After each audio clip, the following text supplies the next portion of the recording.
Hi friends, मारा छेल्ला video में आपणे डेट फंडना विविध प्रकारों विषे डिटेल में डिस्कशन करी। आ विडियो में आपणे डेट फंडनो ज एक विशेष प्रकार एवा गिल्ड फंड विषे डिटेल में डिस्कशन करीशुं। सामान्य रीते गिल्ड फंड शुं छे ए लोकोने खबर नथी होती, तो आ विडियो में आपणे गिल्ड फंड विषे डिटेल में डिस्कशन करशुं। तो चालो शरू करिए गिल्ड फंड विशेनी डिस्कशन। गिल्ड फंड शुं छे ए विषे आपणे चर्चा करिए तो गिल्ड फंड एक एवं म्यूच्युअल फंड है। आम तो डेट फंडनो ज प्रकार है, पण डेट फंड में अलग अलग कंपनीओं में रोकाण करती होय छे, ज्यारे गिल्ड फंड में 100% सेंट्रल गवर्नमेंट और स्टेट गवर्नमेंटना सोवरियन बॉन्ड में रोकाण थतुं होय छे। एटले कि गिल्ड फंड 100% सेफ है। अने ए समयगाळो ए जे इंस्ट्रुमेंट होय छे एनो समयगाळो 5 થી 10 वर्षनो होय छे। એટલે લાંબા ગાળાના પિરિયડમાં રોકાણ કરતા હોવાથી એનું યીલ્ડ પણ વધારે હોય છે। એટલે ગિલ્ડ ફંડમાં રોકાણ કરવાથી સામાન્ય રીતે લાંબા ગાળાનું રોકાણ છે એ લાંબા ગાળાની ફિક્સ ડિપોઝિટ કરતાં ઘણું જ સારું રિટર્ન આપતી હોય છે।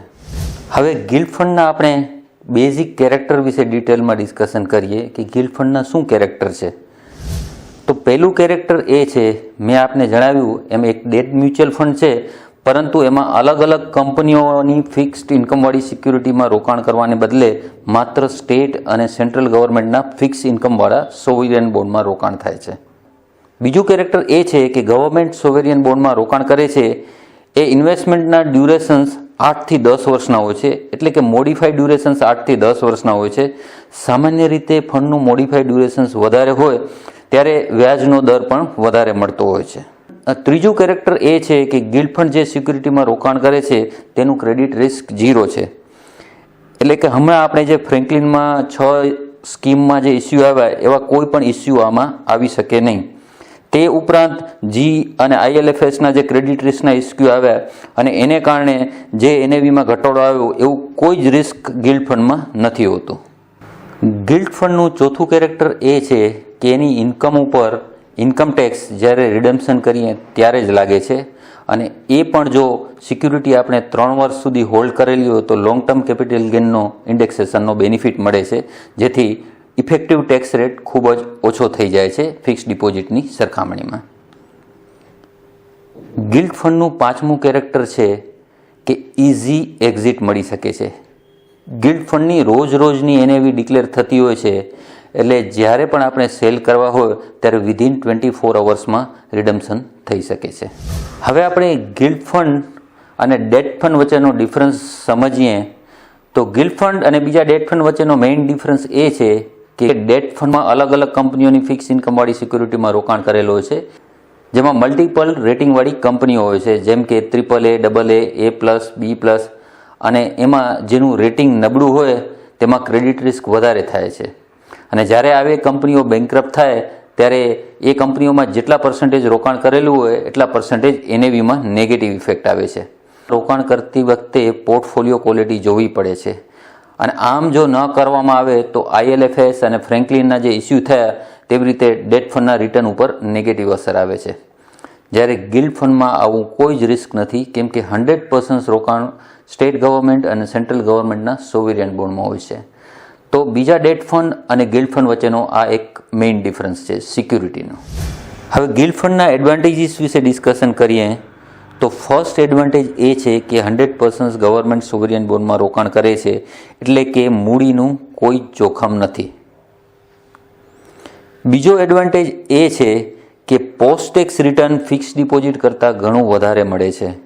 ફિક્સ ડિપોઝિટમાં ઇન્ટરેસ્ટ અક્રૂડ થાય ત્યારે ટેક્સેબલ થતું હોય છે, જ્યારે ગિલ્ડ ફંડમાં જ્યારે રિડમ્પશન કરો ત્યારે ટેક્સેશન આવતું હોય છે। અને જો રિડમ્પશન પહેલાં 3 વર્ષથી વધારે સમય માટે ઇન્સ્ટ્રુમેન્ટ આપણે હોલ્ડ કરેલું હોય તો લોંગ ટર્મ કેપિટલ ગેઇનનો ઇન્ડેક્સેશનનો બેનિફિટ મળે છે। ત્રીજો એડવાન્ટેજ એ છે કે ગિલ્ડ ફંડમાં ઇઝી એક્ઝિટ રૂટ મળે છે।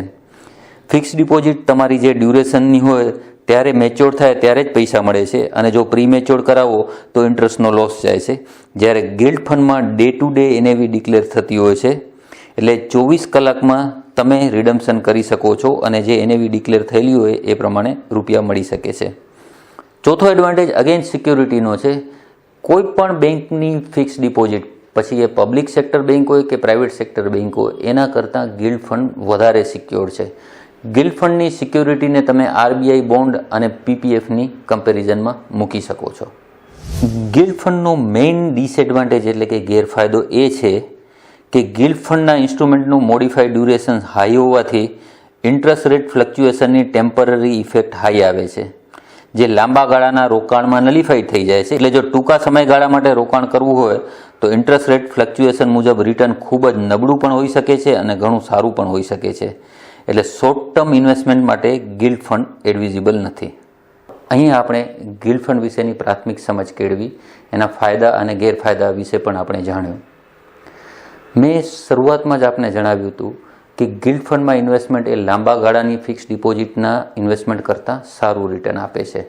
તો ચાલો આપણે કમ્પેરિઝન કરીએ કે ફિક્સ ડિપોઝિટમાં શું રિટર્ન મળી શકે છે અને ગિલ્ડ ફંડમાં શું રિટર્ન મળી શકે છે. સ્ક્રીન ઉપર આપ જોઈ શકો છો કે 5 વર્ષની ફિક્સ ડિપોઝિટના શું રિટર્ન છે. મેં એક પબ્લિક સેક્ટર બેંક એટલે કે એસબીઆઈ બેંક આપેલી છે અને એક પ્રાઇવેટ સેક્ટર બેંક એટલે એચડીએફસી બેંક આપી છે, જેના હાલના 5 વર્ષના સમયગાળાની ફિક્સ ડિપોઝિટના રિટર્ન આપેલા છે. અને ફિક્સ ડિપોઝિટમાં ઇન્ટરેસ્ટ છે એ અક્રુઅલ બેઝિસ ઉપર ટેક્સેબલ થતું હોય છે, એવરી યર ટેક્સેબલ થતું હોય છે અને ટેક્સ રેટ 30% આપણે કાઉન્ટ કરીએ તો આપ જોઈ શકો છો કે એસબીઆઈમાં પોસ્ટ ટેક્સ રિટર્ન 3.71% છે અને એચડીએફસીમાં 2.98% છે. આની કમ્પેરિઝનમાં ગિલ્ડ ફંડમાં શું રિટર્ન મળી શકે છે એ પણ આપ ચાર્ટ ઉપરથી જોઈ શકો છો. ચાર્ટમાં મેં 5 મુખ્ય ગિલ્ડ ફંડના એક્ઝિસ્ટિંગ YTM એટલે આજની તારીખમાં એમના ઇન્સ્ટ્રુમેન્ટની yield ટુ મેચ્યોરિટી શું છે એ આપેલું છે. અને મેં તમને જણાવ્યું તેમ ગિલ્ડ ફંડમાં જો 3 વર્ષથી વધારે સમયગાળા માટે રોકાણ કરીએ તો ઇન્ડેક્સેશનનો બેનિફિટ મળે છે, લોંગ ટર્મ કેપિટલ ગેઇનનો. એટલે ઇફેક્ટિવ ટેક્સ રેટ છે એ 4% આસપાસ આવે છે. તો આપ જોઈ શકો છો કે મોટા ભાગના ગિલ્ડ ફંડમાં રિટર્ન છે એ 5.5%થી વધારે મળે છે. તો એફડીની કમ્પેરિઝનમાં ગિલ્ડ ફંડમાં આજની તારીખમાં પણ ઇન્વેસ્ટમેન્ટ કરવાથી ઘણું જ વધારે રિટર્ન મળવાની પ્રોબેબિલિટી છે. આપણે હાલમાં ગિલ્ડ ફંડમાં અંદાજિત કેટલું વળતર મળી શકે એની ગણતરી કરી, પરંતુ એ જાણવું જરૂરી છે કે ભૂતકાળમાં ગિલ્ડ ફંડમાં શું વળતર મળેલું છે. આપ જોઈ શકો છો કે અલગ અલગ ગિલ્ડ ફંડમાં છેલ્લા 5 વર્ષમાં એવરેજ વાર્ષિક 10%ની આસપાસ વળતર મળેલ છે. પરંતુ આપ એને બેન્ચમાર્ક તરીકે ન લઈ શકો, કારણ કે છેલ્લા 2 વર્ષમાં ઇન્ટરેસ્ટ રેટ ઘટવાથી ખૂબ સારા રિટર્ન મળ્યા છે. પરંતુ આગળના ચાર્ટમાં જણાવેલ એક્ઝિસ્ટિંગ YTMને જરૂર બેન્ચમાર્ક તરીકે લઈ શકાય અને એ કિસ્સામાં લોંગ ટર્મ ફિક્સ ડિપોઝિટ કરતાં ઘણા જ સારા રિટર્ન જનરેટ થશે એવું ચોક્કસ કહી શકાય. ફ્રેન્ડ્સ, ગિલ્ડ ફંડ એક વિશેષ પ્રકાર છે અને સામાન્ય ઇન્વેસ્ટરને પણ એની ખબર નથી હોતી. ઇવન મોટાભાગના મ્યુચ્યુઅલ ફંડ ડિસ્ટ્રીબ્યુટર કે એજન્ટ છે એ પણ ગિલ્ડ ફંડ વિશે ડિટેલમાં જાણતા નથી હોતા. અને બેન્કોમાં પુષ્કળ ફિક્સ ડિપોઝિટ હોય છે, તો સામાન્ય ઇન્વેસ્ટરને ખબર જ નથી હોતી કે ફિક્સ ડિપોઝિટની કમ્પેરિઝનમાં, લોંગ ટર્મ ફિક્સ ડિપોઝિટની કમ્પેરિઝનમાં ગિલ્ડ ફંડમાં કેટલું સારું રિટર્ન મળી શકે છે વિથ સિક્યોરિટી. ફ્રેન્ડ્સ, તો અહીં આ વિડીયોમાં આપણે ગિલ્ડ ફંડની ડિસ્કશન્સ પૂરી કરીએ છીએ. આપ આપના અભિપ્રાય જણાવશો અને આપના પસંદગીના વિષય વિશે પણ જણાવશો તો અમે એ આવરી લેવાની કોશિશ કરીશું. Thank you.